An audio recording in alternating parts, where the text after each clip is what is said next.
दादा दादी एक कमरे में सो रहे थे, धनिया दूसरे कमरे में सो रहा था। घर में चोर घुस गया।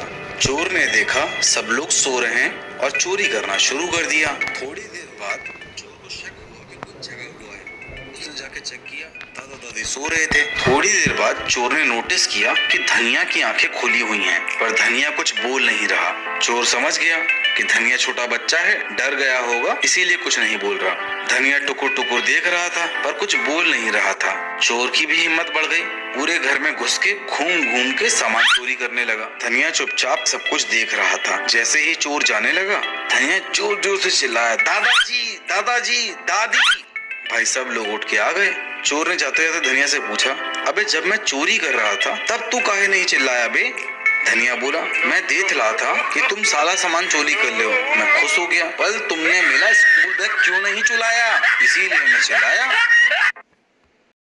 वो लुटेरों ने प्लान बनाया कि इस बार बैंक लूटने चलते हैं। उन्होंने बैंक में घुसते ही बंदूक बैंक अधिकारियों पर तान दी। लुटेरों के मुखिया ने बैंक में मौजूद लोगों को चेतावनी देते हुए कहा, सब लोग तुरंत हाथ खड़े कर लो, और असिस्टेंट मैनेजर को बोला कि सारे पैसे इस बैग में डाल दो। फिर डर के मारे उसने सारे पैसे बैग में डाल दिए। फिर उनमें से एक लुटेरा जो कि डिग्री होल्डर था, बोला कि पैसे गिन ले। मुखिया बोला, बेवकूफ, वो टीवी पर न्यूज में देख लेना, इसे कहते हैं एक्सपीरियंस। लुटेरे 20 लाख रुपए लेकर भाग गए। बैंक अधिकारी ने कहा, पुलिस में कंप्लेंट करवाएं। मैनेजर बोला, 10 लाख और निकाल लो, और जो हमने 50 लाख का गबन किया है वो भी इस लूट में जोड़ दो, इसे कहते हैं अपॉर्चुनिटी। फिर टीवी पर न्यूज आई, बैंक में 80 लाख की लूट हुई। लुटेरों ने कई बार रुपए गिने पर 20 लाख ही निकले। उनको समझ में आ गया कि इतने जोखिम के बाद भी उन्हें 20 लाख ही मिले, जबकि मैनेजर ने बैठे बैठे 60 लाख यूं ही कमा लिए। इसे कहते हैं कॉर्पोरेट मैनेजमेंट।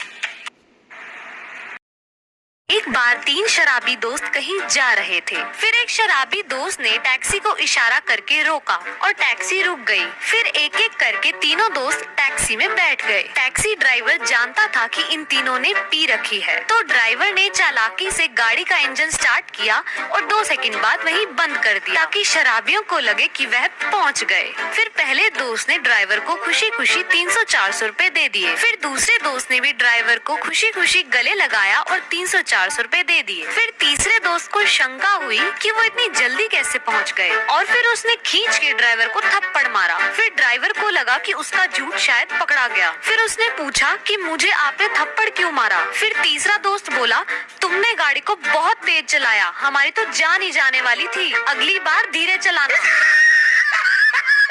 बेचारे ड्राइवर को भी समझ आ गया कि शराब के नशे के आगे कोई नहीं। एक सीए ने जिंदगी भर बड़ी मेहनत की, खूब पैसा कमाया, लेकिन वह महाकंजूस था। अपार धन इकट्ठा हो गया। जब मरने लगा तो अपनी पत्नी को बुलाकर कहा, यह सारा पैसा मेरे संस्कार के समय मेरे साथ ही रख देना, ताकि ऊपर जाकर मैं इसे खर्च कर सकूं। पत्नी ने कहा, हाँ मैं वादा करती हूँ। मरने के बाद जब उसे ले जाने लगे तो पत्नी ने कहा, रुको रुको। वह एक लिफाफा लाई और शरीर के साथ रख दिया। भाई ने पूछा, तो क्या सारा पैसा जल गया? पत्नी ने कहा, मैंने सारे पैसों का एक चेक बनाकर उनके साथ रख दिया, जब चाहेंगे कैश करा लेंगे। आखिर वाइफ किसकी थी? सीए की।